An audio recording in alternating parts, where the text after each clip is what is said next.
This is Dr. Charles H. Jackson, Sr. of the Impact Project, encouraging you to be vocal, victorious over cancer and its life, and also listen to The Buzz. It's on News and Talk 1380 WAOK. Go now to DryerBuzz.com and follow @DryerBuzz on Twitter, Instagram, and Facebook. It's all about The Buzz on News and Talk 1380 WAOK. Call us at 404-892-2703 on News and Talk 1380 WAOK.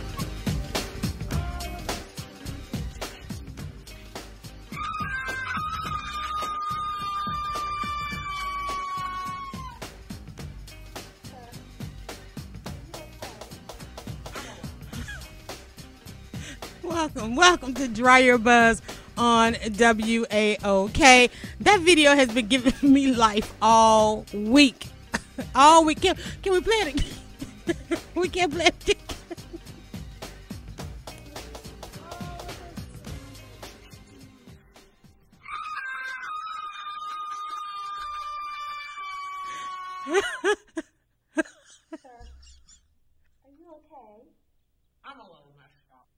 I'm telling you, that's been my week. I'm a little messed up. You know, welcome to DryerBuzz on WAOK. I'm Yalanda Lattimore. This show, I tell you, is super produced by Mahel. I'm in tears as I sit here because that video has just been, I've been sharing it every day because that's just how this week has been. And coming in here and having to talk with you guys for 3 hours a day, I'm a little messed up. I'm just... Did you not need that? Did that not just do something to you? We used to do this exercise where you basically, when I used to do these forums for women, and the women came into the space that we were in, and in order to make it a safe space, one of the exercises that we had to do was to reach to the top of your head and just kind of peel off the layers that you have to put on every day in dealing with our society and going to work, going through cubicle nation, and you know, and that's kind of how you felt when you got into the salon. You could take off the mask and really be yourself. Well, that's how I want you to feel when you listen to DryerBuzz on WAOK. You can just peel off all those layers and get ready for a decent, honest conversation. And sometimes we just have to scream. And I've been sharing that video, more than sharing it. I've been watching it, even walking in, coming to the show today. It just kept replaying in my head because how often do you want a moment like that to scream? And I've been telling people I've probably had a nervous breakdown on hold for about 15 years. You know, if I could just find a moment to get by myself and just let it just come on out, let it just flow through. And I remember even this weekend, I kept trying to find a moment to myself, and I couldn't get a moment. Every time I thought I had it, you know, I can cry a little, I can scream a little. Somebody would come around the corner, "Ma, I need this," you know, or it's like when you a woman, you just need a moment, and I was trying to have a moment when I got to the studio. And hey, was like, "Come on, let's go record this," and I'm like, "Well, hey, I'm trying to have a moment here," you know. Even when I came in early because I'm so petrified of Atlanta traffic. You know, there's construction that comes out of nowhere. So I always drive in with a lot of extra time. So I'm usually hanging around the station. This time I decided I'm going to go and support one of the locations. I stopped by Stirred Up High, Jasmine and Vivian. I stopped by there, and then I came in and I still had extra time, and I had a chance to chit chat with some folk, you know. And you just try, as a woman, we just need a moment sometime, and we can't get it. And that's why we have shows like today. It's called Language of Men. So we're going to have a great show. And I had to scream like that a couple of times while watching the Falcons. And I was watching the timeline, and I'm actually going to put something out. Now, first and foremost, y'all, today is something called hashtag day of, what is it, Black Day of Silence? I got to get the hashtag right. Well, you're not supposed to be on social media today. I'm a social media diva. I'm making it through. I'm going to do one post, and I'm just telling people to listen. So hopefully people will forgive me for that. And but watching the Falcons game, and some of y'all that are still tweeting, I see y'all been going crazy. So let's get this report on the Falcons. I was trying to grab the score. Let's go ahead and bring in Mark Cooper. It's your boy Big Sweet of the ATL Falcoholics. Check it in with the Atlanta Falcons Tailgate Report here on WAOK 1380 on your dial. Where my real Falcon fans at? Red and black, stand up, rise up. On News and Talk 1380 WAOK. All right, Mark. Yalanda, what's going on? What's going on? You don't sound too good. What happened? Hey, well, came up 7 points short. Are you serious? To Pittsburgh. Yep. It was a back and forth game. The difference is a first half interception, pick six return for Pittsburgh to wind up, being the difference. So the Falcons lose to Pittsburgh 27-20. During the game, Roddy White caught a touchdown, which makes him the Falcons franchise leader in touchdowns with 62. But as you know, I got my eyes on the other games. I got bad news. Looks like from Tampa. Looks like Carolina is going to eke out a win against Tampa, and will actually, by virtue of the tie they had earlier in the season, put them in first place. Ooh, so we're not in first place no more? Nah, if Carolina holds on, they'll be first. They'll be first place by percentage point. Mm-hmm. And with us waiting to see what's going to happen tomorrow night in Chicago with the Saints. But with that said, still go to New Orleans direct shop. All right, so the Saints are going to play. Saints has got Monday Night Football. Yeah, Monday night against Chicago. That bodes well for the Falcons, but like I said, any given Monday or Sunday, you never know what team shows up. Or Thursday. Pittsburgh, on Thursday, that Pittsburgh was going to just rock the Falcons. It was really a back-and-forth game. We actually stopped them in the fourth quarter. We just couldn't move the ball, and they just ran out the clock. But, we're still in it. Mm-hmm. Like I said, we're still in it. Stuff's got to happen, but there's still a chance that we can come out and win this division. But here's the thing, Mark. Let me ask you this now. We're sitting right now with a record of 5-9, second in the NFL Southern Division. Mm-hmm. That first half, we've not come out fighting in that first half for the last couple of games. We have a little bit of comeback and end up fighting to the very end. But what do we have to do to really get that first half going for the Falcons? Well, when the Falcons do come out with the offense, fast attack, they do well. The past few games, we haven't been able to come out, on fire. But today we're missing Julio. Julio Jones was inactive, so that's the home run hitter for the offense. So it kind of limits you on what things that you want to do. But even still, with that, we really weren't that bad at halftime. And Henry Douglas stepped up another game with over 100 yards receiving. And, I know, but watching the Steelers enjoy, 3 touchdowns on us in the first half, that was hard to watch. I saw some people trying to get off the wagon, I'm just saying. Well, they always try to get off the wagon because they think that football games are day trading, and you can't day trade in football. Ooh. You have to stay even keel because the game takes you for the highs and lows. You stay even keel because those same folks that would have jumped off, if we'd have tied this game up, they'd still be on the bandwagon. Exactly. So you just have to till the game is over. All right, so you guys are heading to we're gonna see what the Saints do tomorrow, and then next week we headed down. We're heading over. My plane lands in New Orleans on Friday. The ATL Falcoholics will be there kicking off the weekend with the big sweet birthday celebration. That crazy corner on Saturday. So we going down to party hard, eat good, and hopefully come back with this W and wrap up this NFC South Division. There you go. Thanks, Mark. All right, guys, you just got your tailgate report. Mark Cooper always giving us the buzz behind the buzz on the Falcons as they suffered a loss today, but it keeps going. All right, we'll be right back with more Dryer Buzz on WAOK. It's your boy Big Sweet of the ATL Falcoholics. Even when I'm rising up at the Georgia Dome, I'm listening to Dryer Buzz Sundays, 4 to 7 p.m. on News and Talk Radio, 1380 WAOK.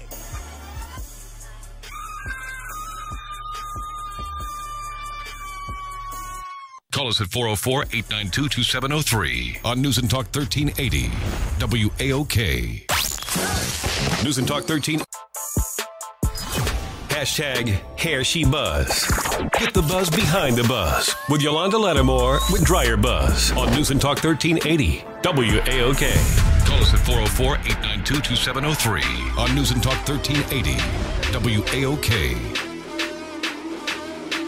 All right, welcome back. DryerBuzz on WAOK. This is where blogging comes to radio, and I'm actually live blogging right now because, as you know, there's something going on today. I mean, there's a lot going on. That's hence we played the screen because there's so much going on. But today, everybody's asked to, and I don't know if how well the message has gotten out there, but as part of the protest, and everything has been keeping up. Every day there's something new, there's something else, there's something more and more to be involved in. And guess what? You should be logged off of social media, or otherwise, how would you get the word? But you should be logged off of social media. And I know that if I could actually log off for a couple of hours, well, actually it's 24 hours. But I've been logged off now, 4 hours? So if I can log off, I'm pretty sure everybody else can log off too. And I'm actually trying to get in here and log on to DryerBuzz.com because I see I need to send something out. So I'm going to do that. But you should right now be at DryerBuzz.com so that you can catch the headlines and the information and things that are going on today. As you know, this weekend we had the quote-unquote dueling marches. There was the Justice for All March in D.C. There was the Millions March in NYC, in New York. And then there were veritable protests around the country. And some of those protests, we did see some arrests. But what I find that a lot of people did not know about is the congressional hearings that went on this week where Congress members are asking, okay, now that they're marching, now that they're out in force, now that we know that there is grave grievances with our police department, what do we do? What do they want virtually? And one of the things I'll tell you, Cedric Alexander, he's just amazing to me right now. Apparently, this is the DeKalb County Police Chief, and I need to pull up his information. But he was actually testifying in D.C. this week on Tuesday. Now, if you remember, the DeKalb County Police Department had 2 officers that went under fire this week, was shot at this week. There was police shootings this week. And when I listened to his testimony of him in D.C., and I probably should have told you to pull some of that up, but when I listened to some of his testimony, and he literally went to Congress warning them, this is what we believe in the police department as to what's going to happen, where these marches are going to go, where the rage is going to happen, what our officers are facing. So I just started asking the question, it's like, what if you are really in between on all of this? You know, I know for me, as a mother, I have concerns over police actions. As a mother with a son, I really have concerns over police actions. At the same time, I have best friends that are police officers. And let me just tell you, getting the call at 7:40 the other morning, you know, knowing that I have friends in this police department who, you know, you got to sit and wait and find out who it is that has literally been shot upon. Because if you remember, just last year at this time, we had the police shooting at the McNair School. And so, I had friends involved in that takedown situation, and they were honored just last year. And now here we are at this. And there's another side to this too. We shared on Instagram, and actually I shared also at DryerBuzz. One of the things that I tweeted about is Barack Obama. If you remember, and we were at midterm election, and in the last election, he was saying, okay, you got to go out and get Pookie registered to vote. Okay, that was a big thing. Get Pookie registered to vote. And so we were laughing. It was kind of funny. It's like, now Pookie registered, Pookie voted, Pookie got a black president, Pookie voted in the midterm election. Now Pookie has started a revolution. And one of the reasons we say Pookie, because have you guys seen this cat named T-Dub-O? I want you to go to Instagram or Twitter. Well, you can go there. Just don't tweet or post. But I want you to see what he looks like. He is Pookie all up and down. And I don't mean to call him Pookie, but this is the youth. Because one of the things that came out of the fact that during the dueling of the marches, the dueling of the marches broke down again. We've been talking a lot about how things are coming out as far as generations are concerned. And it broke down by generation. There's been some gender issues that are coming out. As you saw, if you're watching some of the coverage, there have been people saying that we're not mentioning enough of the women who have been killed by police, or have had issues with police brutality. Those cases are not part of the focus. But people are saying, well, wait, because one of the things with having a civil rights issue is it's always calculated, and the issues, you basically pick an issue that you can win with. And then I asked the question, if we're looking for an issue that we can win with, what happened to the John Crawford situation? Why are we not more so hashtag John Crawford over hashtag Eric Gardner, hashtag Mike Brown? Because the John Crawford situation doesn't put us in a position of saying it was a police brutality situation, but You know, you can't, there's no pinhead to spin on. There's no fence post to jump over. It is a clear-cut situation. A young man inside a major, as his father said at the National Action Network March on Washington, his father spoke, and people were like, oh, wait, you know, you hadn't seen his parents yet with the kind of visibility you've seen in these other cases. And what he had to say was, he wanted us to stop saying that there was a retailer and mention the retailer, Walmart. So you just kind of wonder why that case is not more so out front than the other. So what if by chance you're really just kind of caught in the middle of this? Where do you stand? When do you get to a point where you can criticize leadership? When do you get to a point where you can say, why are there several different marches? Why can't there be a clear, unified effort? One of the reasons I think that we ended up with these I guess they did kind of splint off the splinter groups, the dueling marches, is because a lot of times there's the business side of it gets left on the table. The legal side of it gets left on the table. The money side of it gets left on the table. One thing I noticed too, at the National March of Justice, now all of these organizations, to do all of this stuff costs money. And there's always this debate on social media because like right now, everybody has asked us to black out our profile picture. Well, those who really know about community organizing, there's got to be something besides just the action, you know, and what we don't know. And I think what we didn't see coming out of, because everybody's trying to learn from this civil rights movement, what we didn't see is the economic side of that, the money side of it. Who was putting up all this money to fly leaders of the past all over the country? Who was footing the bill for all of that? Somebody has to foot the bill for all of this. My fear is that it's corporate America at this point, because when you see a march like this and you know that there are organizations behind this, and you don't hear the organizations asking for money. One of the things I tweeted yesterday, well, one of the reasons they didn't ask for money at the podium because they don't want to start a riot. Why is it that we can't ever talk about money? Why can't we ever say give? Blacking out your profile picture, and this is the war. Every time I say it online, somebody says, well, people put up the ribbons, they have the pink ribbons, the red ribbons, the veteran ribbons, but people don't understand. Behind each of those ribbons, there's a dollar amount. Every time you see, nobody gives you a ribbon to put, you have to buy that ribbon, and that money goes to that organization. So we end up not being able to really close the deal on a lot of these things because we don't have the money. We end up not having the right candidates because we don't have the money behind it. We end up not getting the laws passed because we don't have the lobbyists. We don't have the people at the table. Because when I'm looking at this room, when I'm watching the congressional hearing, the room was pretty much empty, and the room should have been filled with a lot of the quote unquote leaders. That room should have been all of that.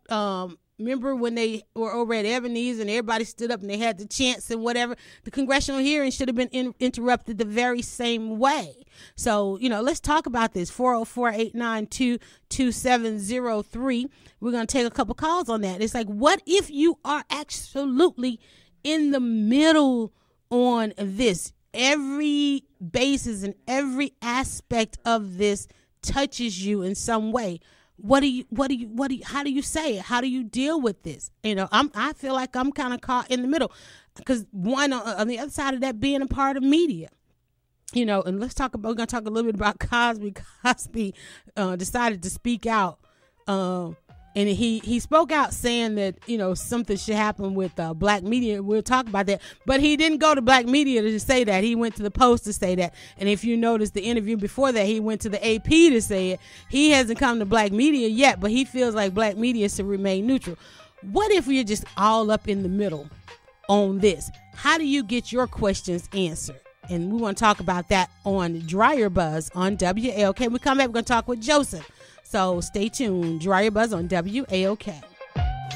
News and Talk 1380 WAOK. Call us at 404-892-2703 on News and Talk 1380 WAOK. Hey, what up, it's Killer Mike telling you DryerBuzz on WAOK. That's right, WAOK 1380, suckers. Call us at 404-892-2703 on News and Talk 1380 WAOK. I'm the father of the slain John H. Paul III, who on August 5th was murdered in the biggest retail store in the entire world. That be Walmart. Let me say the name loudly. Walmart, where most of America spends their money, at one time including myself, but that is no more. All right, y'all, we're back with DryerBuzz on WAOK. And see, here's the thing. Something is getting lost in this, I think. And I think we kind of have to bring it back to perspective, because here's what we did. I often say we have to revisit history, or history will revisit us. So join me right now at DryerBuzz.com, because I posted I said I was going to take the Beyonce approach. You know how everything that Beyonce does is a surprise. I'm going to put surprise at all of my marketing. I posted a surprise post at DryerBuzz where I asked the question, did King's dream leave us to slumber in a nightmare? Because we celebrate every year, every anniversary, the March on Washington. And that's why every organization goes and marches on the Mall of Washington, because they feel like a lot of results came from that march. But what gets lost is what has to happen after the march. You know, what has to happen before the march, what brings all of that together. And I think that what we end up missing is the fact that death occurred. When I listened to those parents, once they finally got around to letting the parents speak after all the, what I call bully pulpitting, okay, trying to figure out, you know, who's the leader, that is like, I'm like T.I. on that. Miss me with this. But what we miss is, because we're so caught up in hashtags now, we so caught up less caught up, I think, in the emotional side to that, is each of those parents spoke because they lost a child. Death occurred. And one of the reasons this keeps glossing over and grassing over, and a lot of people are saying, well, the speeches weren't up to par. Okay, well, these people have just experienced loss. I was listening to Tamir Rice's mom, and I'm like, wait a minute, this woman just buried her 12-year-old. What are we expecting her to make sense of? I don't know that if something happened to my kids, I could pull it together like that. When we look at the March on Washington, I did a post at DryerBuzz where, like I said, I asked about this Dr. King's. I went back to Dr. King's dream speech, and I looked at it. I put it in my search and find, that old good find and replace, and I searched for the word death, and I searched for the word murder, and I searched for the word homicide. I searched for the word lynching, and those words were not found. It was very Shakespearean. It was the oratorical speech of the century, no doubt. But it doesn't say that, hey, look, they're killing us. It doesn't give light to the fact that the March on Washington was 30 days after the assassination of Medgar Evers. And I'm looking at Dr. King was number 16 on the agenda to speak. We forget all about 1 through 15. We forget all about who spoke after him, because every time we go to celebrate this march, you know, all we talk about is King's dream. And I just feel like King's dream lulled us, put us into a slumber, because we lose sight of the fact that people died. And I remember, and as a woman, of course, I'm always looking for the presence of women in everything that we do, because that's just who I am.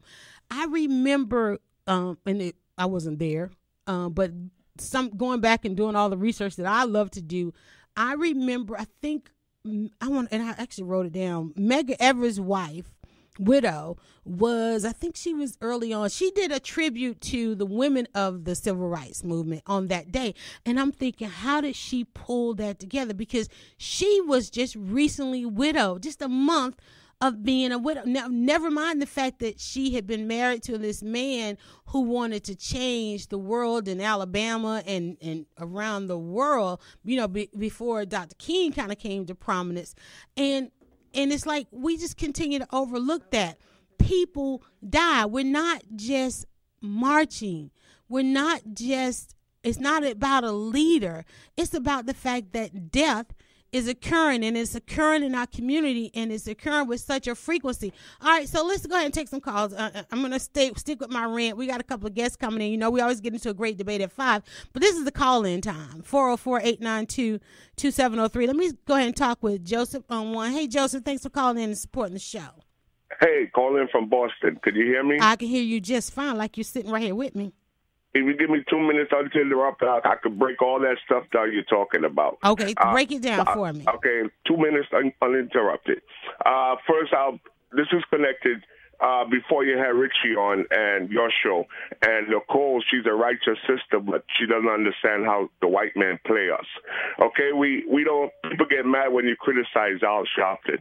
I've been there, done that with Al Sharpton, with the Sean Bell match with 40,000 black and Hispanic jobs for black men around City Hall, One Police Plaza in New York.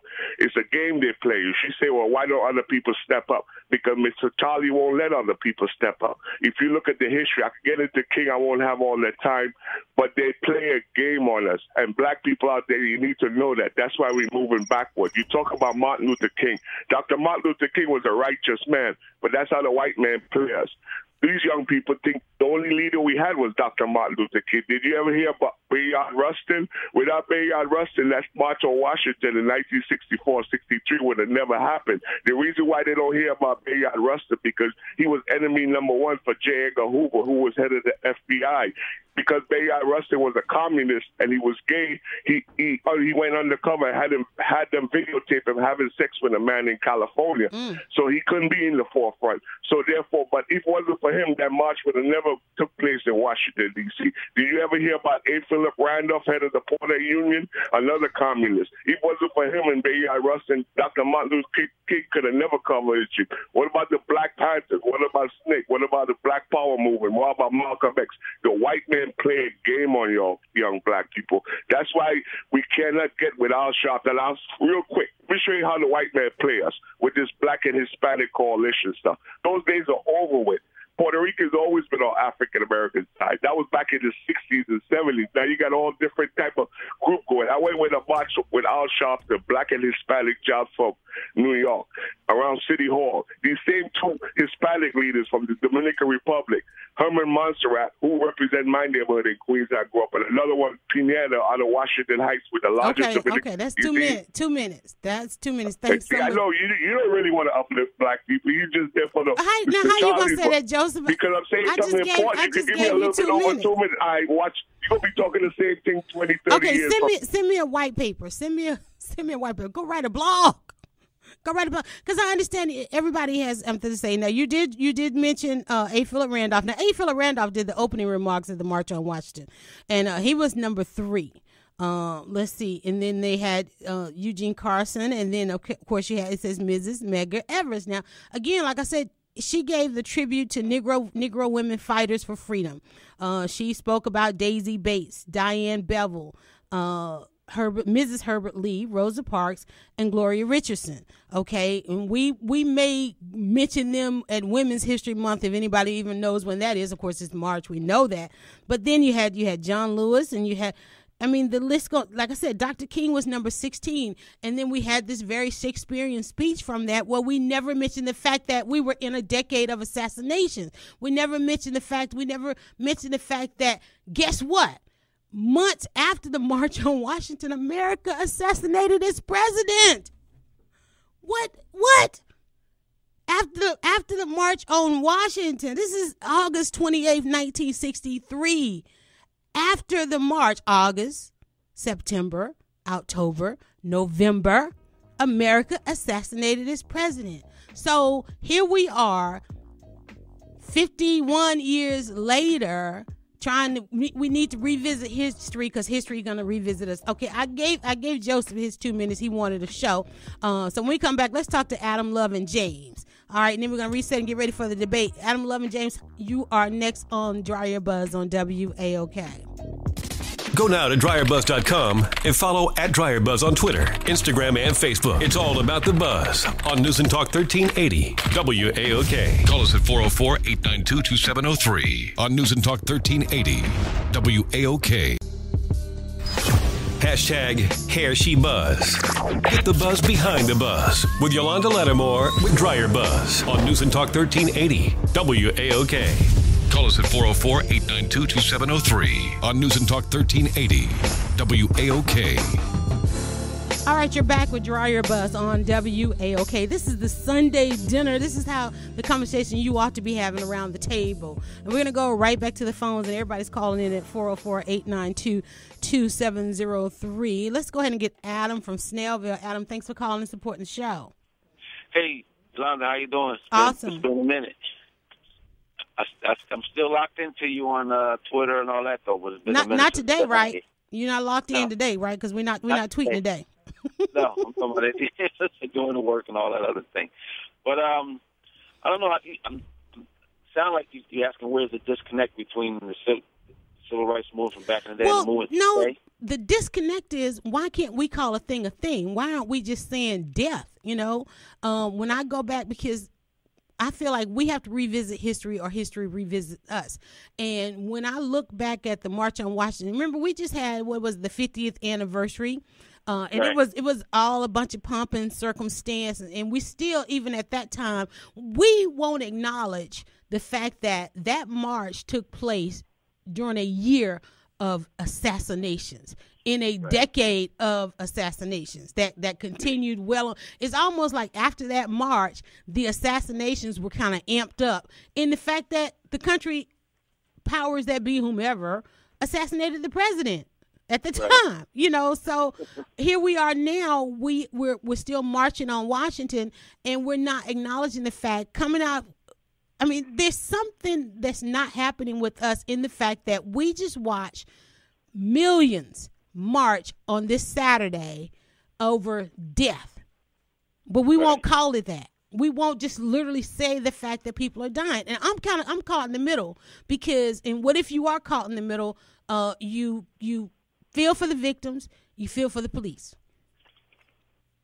Well, I don't feel for the police in the first place, because they are who they are. The victims, we are who we are. I think it's because of the way our money works. Like DB always say, you know, buy black or die. That's major. That's a major comment in this time. Buy black or vote or die. You know, literally, if I buy black, the person I buy black from need to be putting his money in a black organization, period, or an organization that's dedicated to refunding their community, period. And that's it. We still out there, you know, that over-integration like sort of killed us. And we got leaders coming through, and we shouldn't have just one or two leaders anyway. I always thought that was part of our problem by reading books and stuff. You need to have thousands and thousands of leaders, because the people that's following the leaders, they need to be made into leaders on certain levels. Like our churches, we don't really get into that, teach that. But the people I'm involved with, the congregation, all are learning how to be leaders, how to protect themselves, not just rhetoric about, not rhetoric, but let me ask you this, stuff. Adam. What's your first action? What's the first action? Okay, there's leaders. Everybody's got their ear to somebody. Everybody's in step behind somebody. The person that's leading you has you doing what? Has me building the next leaders. In what way? In what way specifically? Just conversation, training, like Let Us Be Man. That's like an organization that's built on building leaders. You know, people, you don't get a lot of hype because it ain't really focused on. It's just intermediate, but it's one of the biggest spiritual things out on this planet. You know, Let Us Make Man. You teaching black kids how to behave, how to protect themselves, how to go back and teach other black kids. You know, whether they're women or men, and the money has to flow into that. On the extent that it's not feared, because they fear our money. That's why we're so diverse. And it's not like we hate. It's not. We don't hate white folks. It's just that we have to hate dying. It's not about white folks. But we just gotta get to the point. We hate dying. We hate it. We hate dying. Can we not say that? Why does nobody wants to say that? And what happens is we get put in a position all the time having to prove our humanity.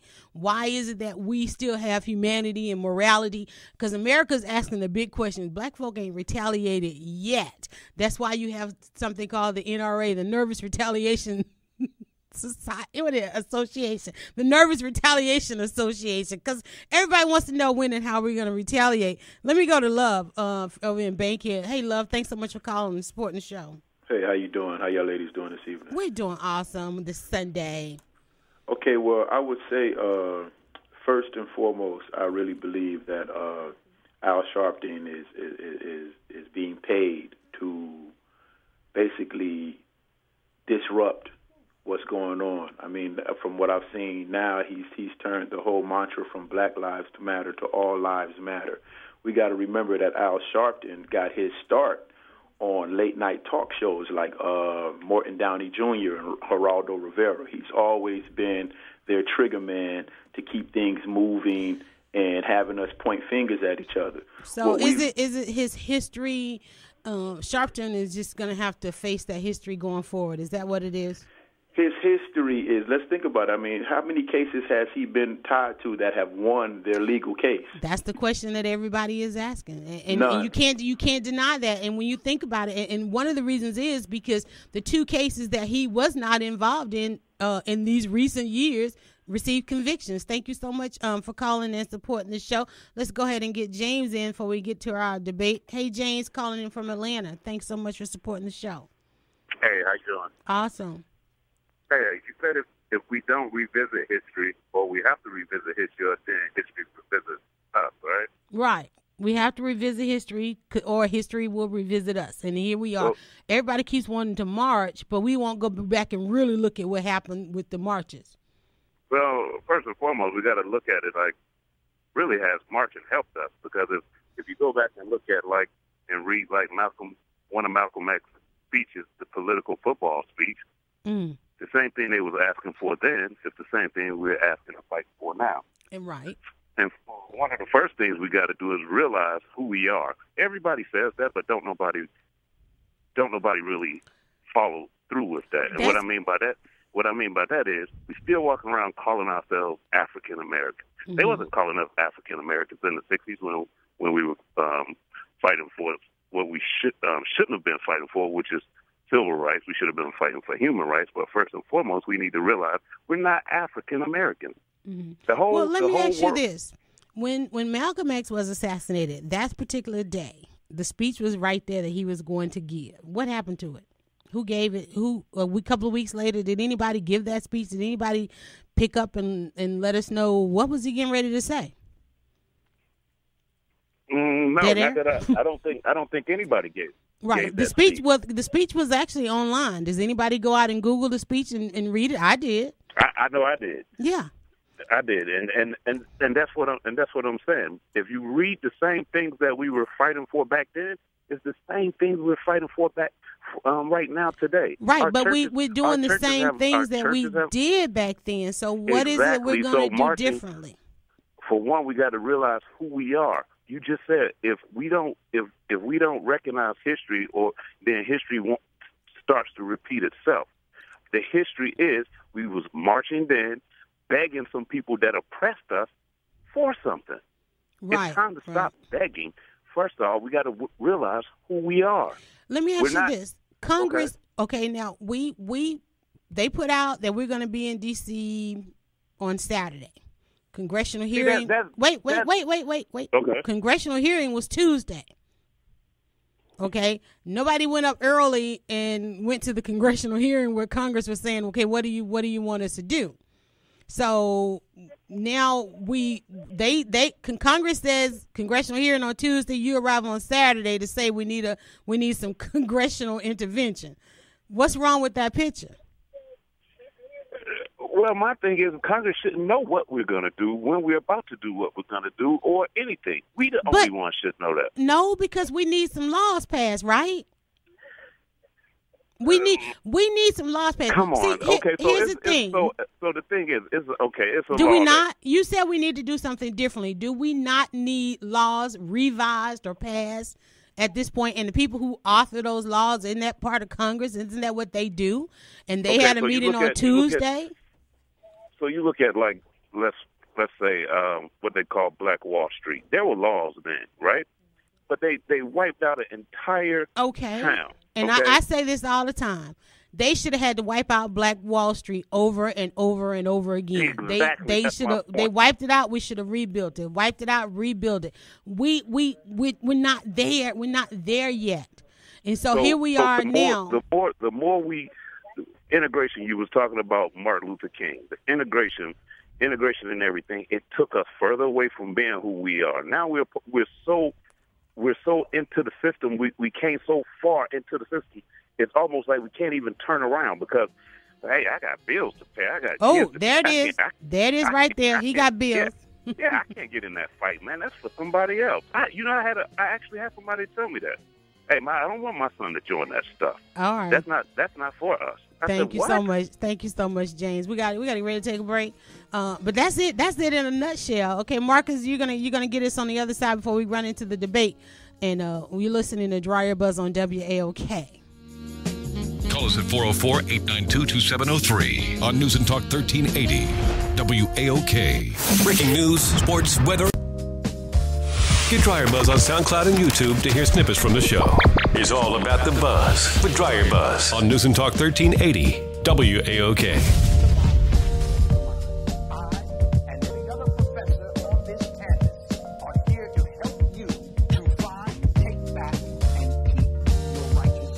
Call us at 404-892-2703 on News and Talk 1380 WAOK.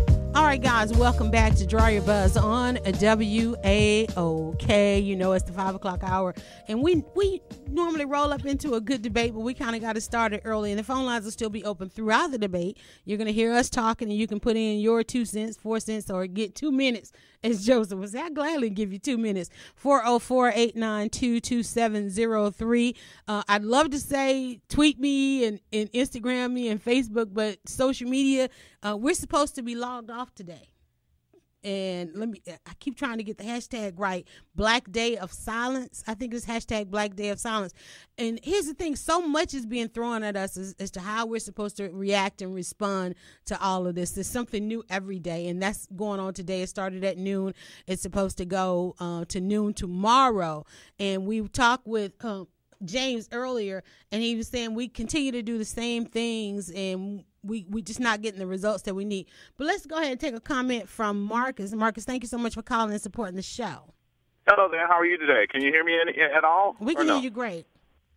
I just want to weigh in prior to your debate. I just give you a little bit of background. I don't know how much time I have, but I'm gonna give you 2 minutes. Oh, okay. I don't know if it's enough time, but anyway, I'll take it. I recently relocated here to Georgia about 8 months ago, and some of the factors that are out of the control of African American people, like the economy here and the Republicanism or the right-wingism, if you will, that's understandable as it relates to black people not being able to find jobs or not even having enough jobs here in Atlanta or Georgia area. I think that's got something to do with this reactionary Southern politicians that you have here under the Georgia administration as it relates to trying to attack blacks. So I took a lot of jobs away from Georgia.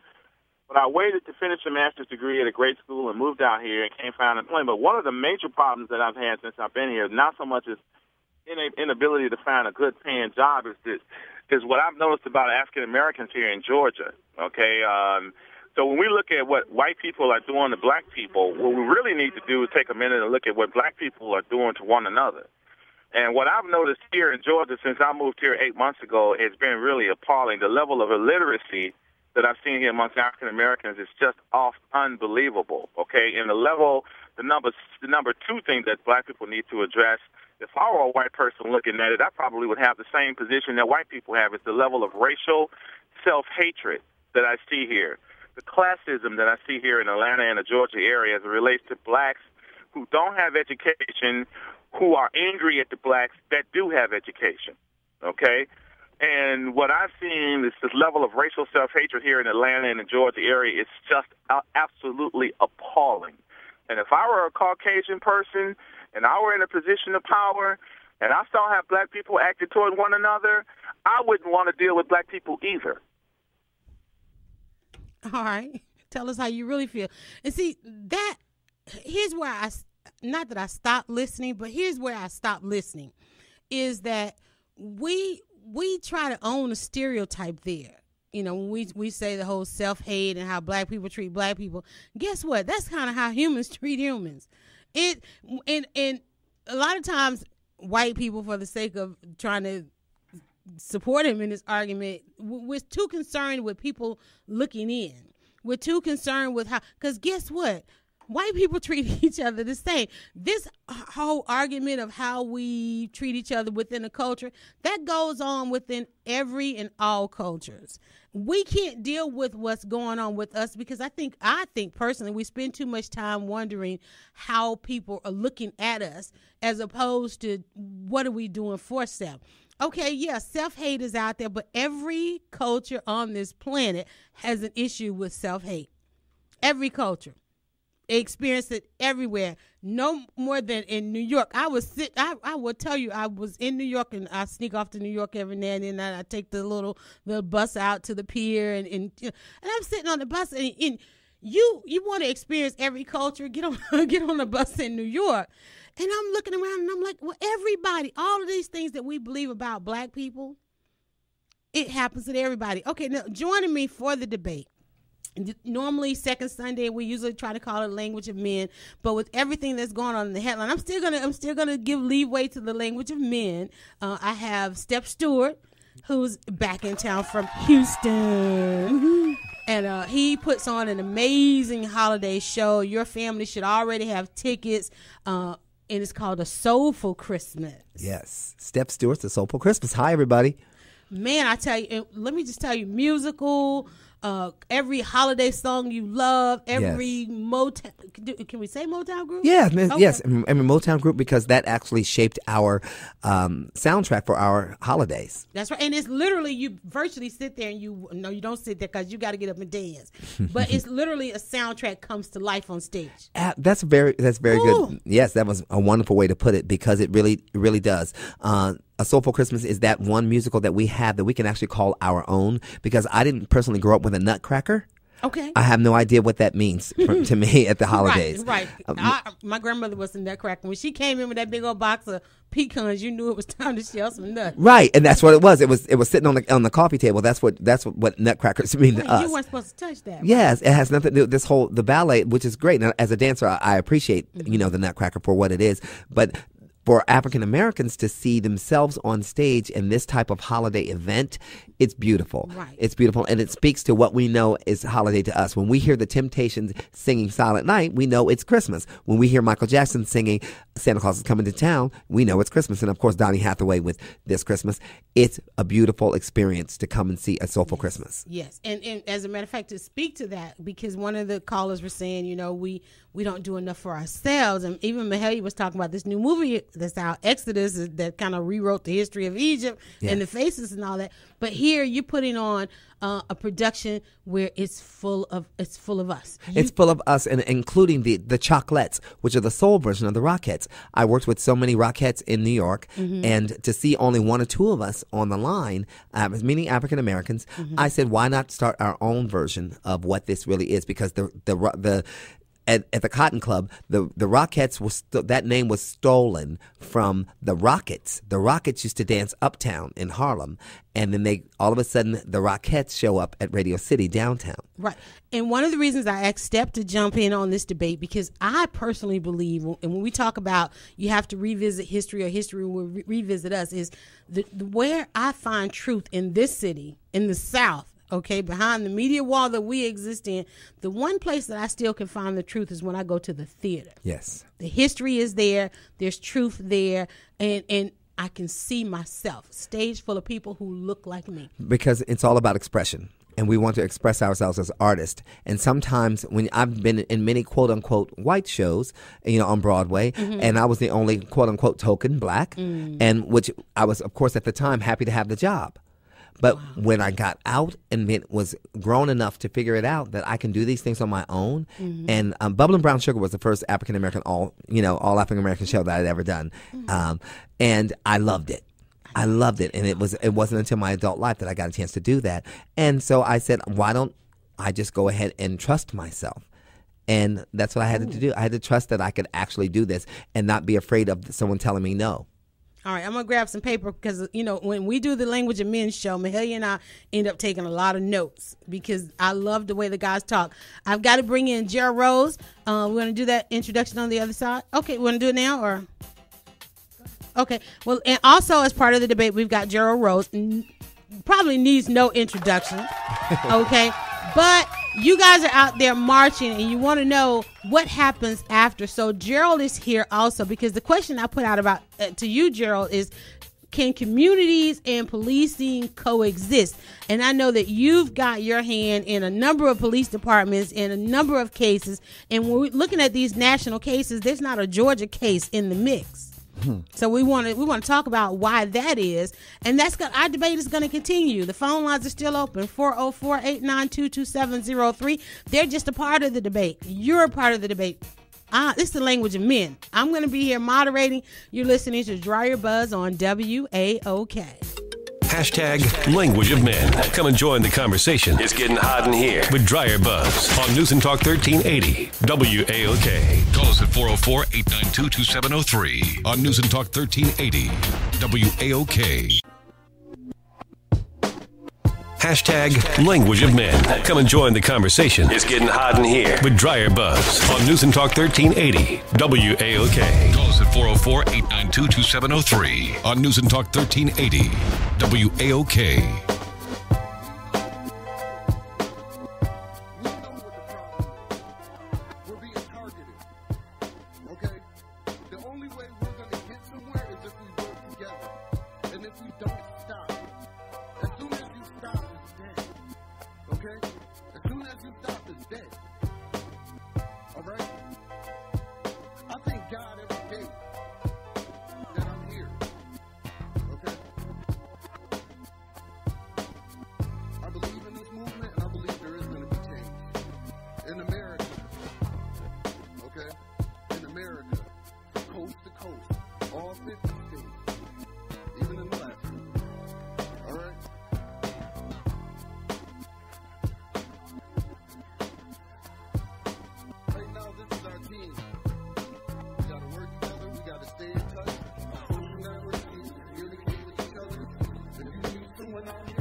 All right, hashtag DryerBuzz on WAOK. You know we always got to give you a hashtag.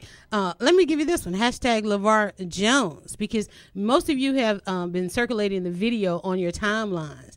And did anybody ever, see, here's the thing that we do at DryerBuzz is we always ask the follow-up question.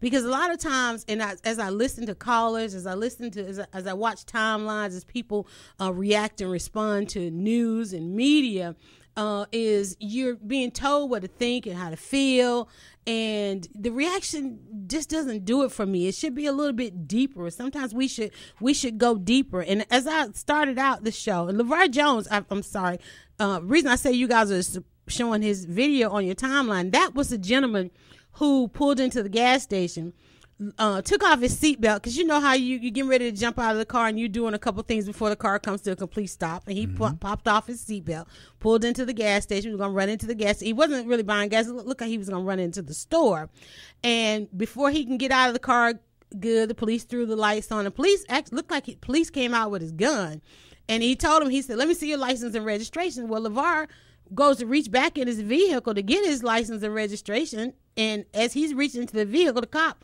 assumes that he's diving back into his vehicle and going to come out with something, so he shoots him right there in the gas station. Okay, and he's on the ground, and he asked the cop, "Why'd you shoot me? What happened? What?" He's like, "Well, you look like you was gonna reach for something." He was like, "But you told me to get my license." And then you know the cop is like, "Okay, I've overreacted here," and he's trying to keep him calm because he's laying there, not one with several gunshots. And even if you saw him he was at the Justice for All march with Reverend Sharpton. He's now on a cane. That's first of all, I'm not surprised. What's going on in America is just unreal. I talked to my dad, who was my mentor, and it's a shame that we can't disrespect on what happened in the past, but our young people is not listening to "We Shall Overcome" these days. There's a lot going on in this country, And I want to let you know, Yalanda, before I get started, I just want to give a shout out to my New Order family across America, and also to my daughter and my son. I really love them because I do this for them. I'm not doing it for me because we're not promised tomorrow, and all these things is going on. I'm supposed to be on a 30-day vacation. You did say you were taking a vacation. But you know what? When you called me and say I wanted to be a part of this, I need to be a part of this. A vacation can wait, 1 day delay. You know, I am going tomorrow, but I wanted to come in and talk about this serious issue that's going on. So, but I'm not surprised what's going on. I mean, it's and I'm be honest with you, marching is not the answer. Marching is aware of the problem, what's going on. Until we start affecting them in the pocket, boycotting and being effective, supporting our own. Boycott, and that's the question. Let me tie this back to the National March on Washington. This is a part of a post that I wrote at DryerBuzz.com. It says, for 50 years, we focused on a dream. Many who traveled to and those who spoke on the Mall of Washington, D.C. that day, August the 28th, 1963, experienced death by American oppressors. That year, 1963, was a year of assassinations in what seemed to be a decade of murders plagued upon American citizens rising to prominence among their oppressors. It was a time that people simply like to call a movement, but drew casualties as if we were at war. We are omitting death and murder. In the past 50 years, those who continuously come to the forefront of leadership often tell their followers to wake up. But what is it that lulled us to sleep? Was it King's dream? And in this post, I asked, did King's dream leave us to slumber in a nightmare? To have LeVar 51 years later to say that we're being targeted, is it because 51 years ago, nobody stood on the Mall of Washington and said, hey, look, we're being targeted? I feel a lot of this goes back to one thing. It's fear. It's not hatred. It's fear. It's fear. They're fearful of what can come, harm that can come to them. The police officers who are drawing their guns and out of line and out of just out of the fear and the quickness.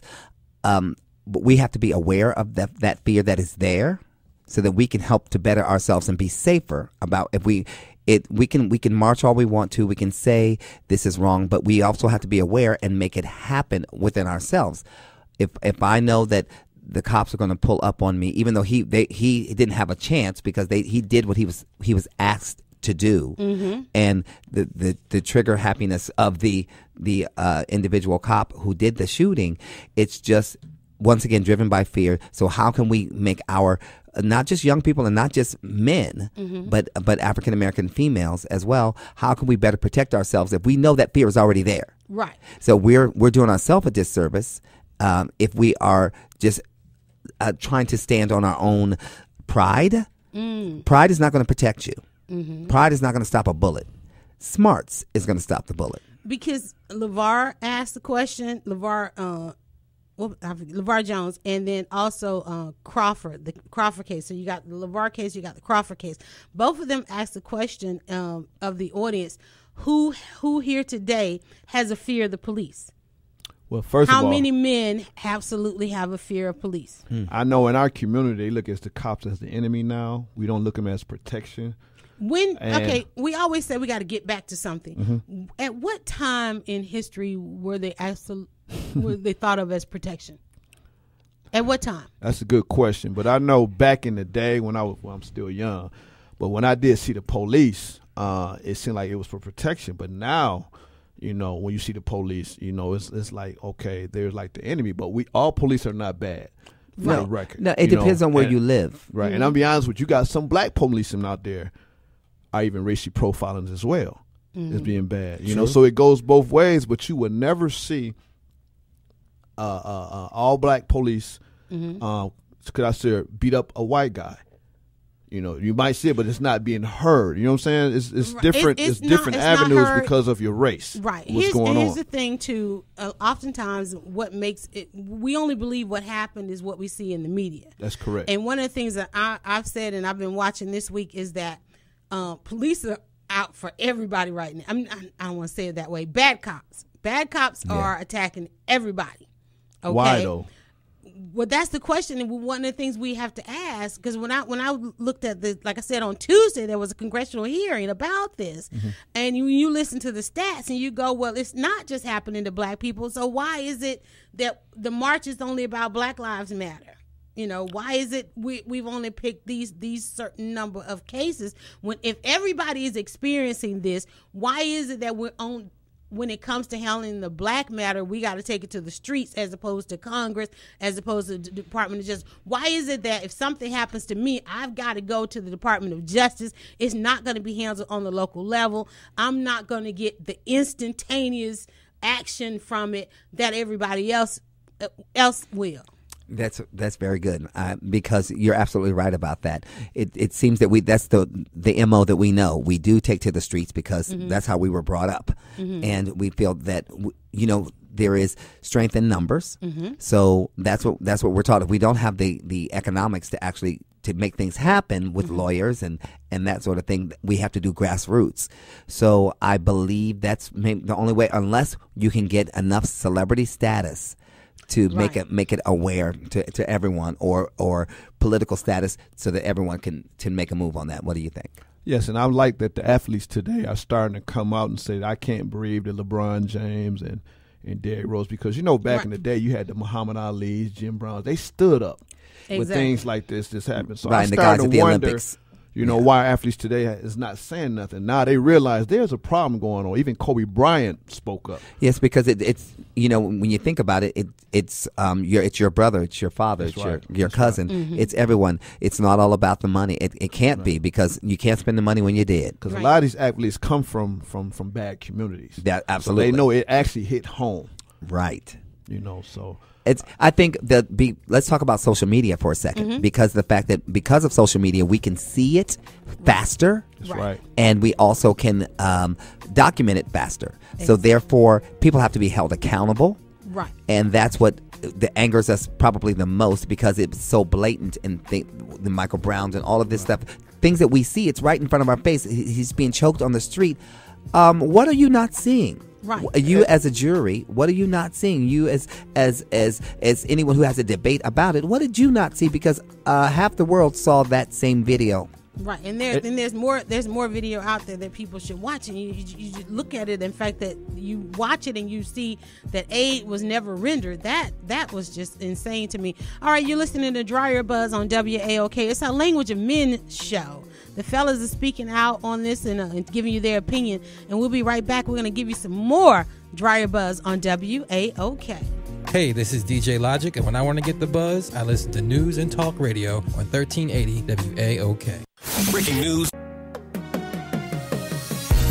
Get DryerBuzz on SoundCloud and YouTube to hear snippets from the show. It's all about the buzz with DryerBuzz on News and Talk 1380 WAOK. Call us at 404-892-2703 on News and Talk 1380 WAOK.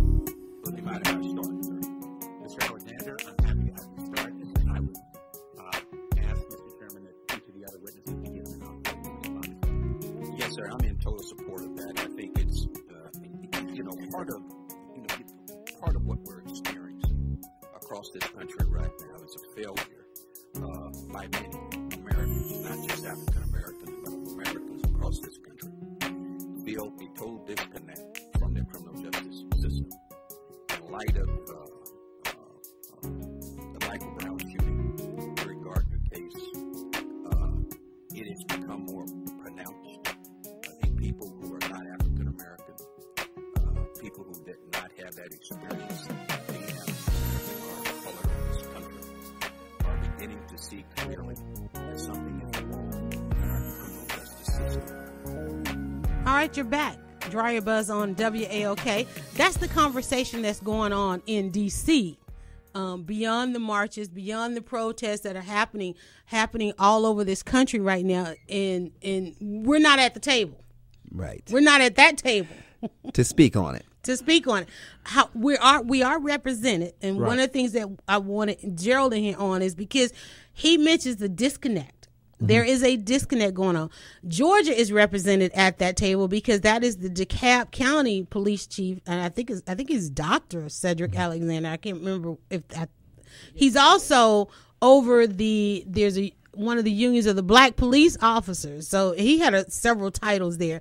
And not only was he at this hearing, but he was also at another, and see, I watch C-SPAN religiously. He was also at another C-SPAN covered event where I think that one actually took place here, and it was moderated by Jeff Johnson at Jeff's Nation. So all of this conversation is going on while people are still marching. The police forces are getting together, and even some states are passing laws. You know, like you can't secretly record police in some places now. So all of this stuff is happening, and we're not there. Like, I would have loved to see this. And I don't know what the serious crime is on you going into a congressional hearing and getting loud, but that would have been a place to do it, right? Yes. Okay. And just speaking your mind, because I'm only able to speak my mind through my art. Mm-hmm. And I'm privileged to be able to do that.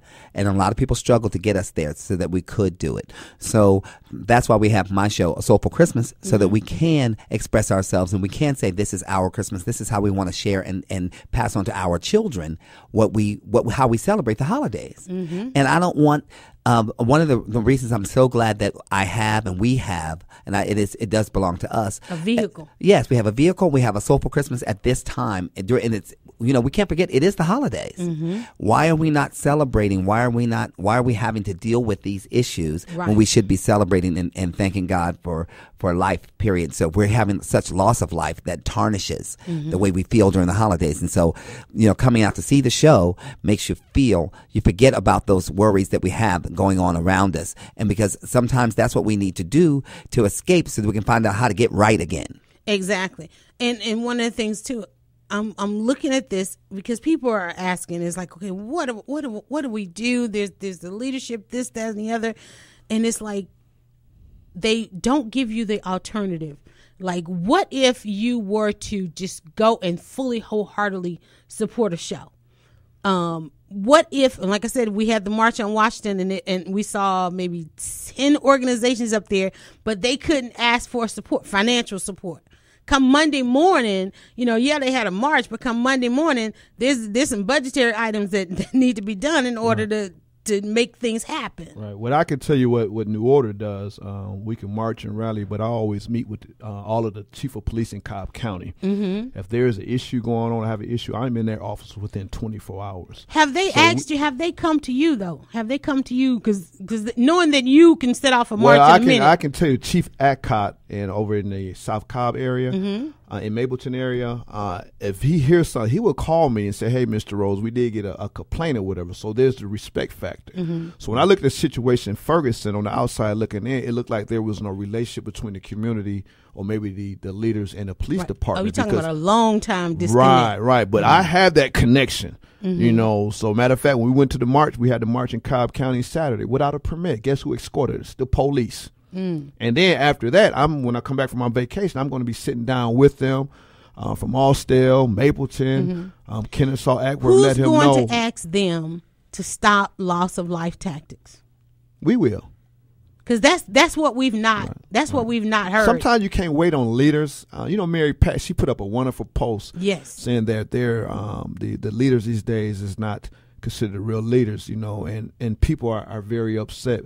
But everybody is a leader in their community. That's what I was going to say. Everybody is a leader. You can't just keep waiting on these leaders because sometimes the small cases are the big cases. Yes, and if you want a leader, then show up to vote. That's right. You were speaking earlier about people showing up to get the new Jordans. Yeah, it's sad how we're fighting each other, hurting each other. We're trying to get some tennis shoes, but we're not fighting each other, hurting each other to get in line to vote. Right, and it's sad. Right, just because your child may want those for the holidays. Okay, good for you that you're able to have that money to go and purchase that and stand in line.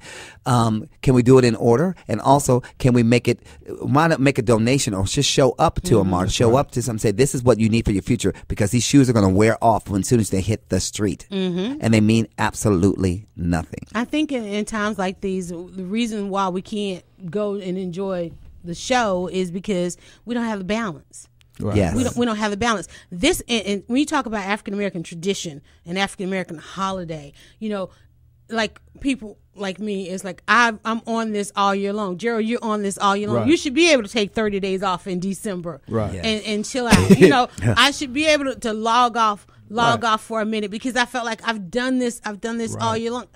The history of the holiday and our tradition is that you do work all year so that you can chill out, enjoy the holidays. But then you've got people. Okay, this is the first, and you can with social media, you can tell this is their first time dealing with some stuff like this. Right. You know, but what happens, I think, is, and we said this on the last show, is that we keep people in the 101 class. We never really graduate. You know, I wanted to ask you, Stepp, because I'm always mindful of Ruby Dee. Yes. And stage was her life. Absolutely. Activism was her life. Right. And we talk about people getting blacklisted all the time. And she and Ozzy, I think they dealt with a series of being blacklisted because they didn't get as much media tributes as they probably should have. Exactly, along with Eartha Kitt, who also exactly. Yeah, it's all about, because it's the only way we know to express ourselves. If we're blessed enough to be able to act in theater and put on theater, produce theater, and have a message to go with it. Now, my shows have a message of good. Normally, it's a message of good, and my other show, which is Red Hot Broadway, gives us a history lesson in musical theater, in African American musical theater, and but there's a fun way to do it. I try to find ways to, I don't set out to put a message out there. I set out to put on a good show.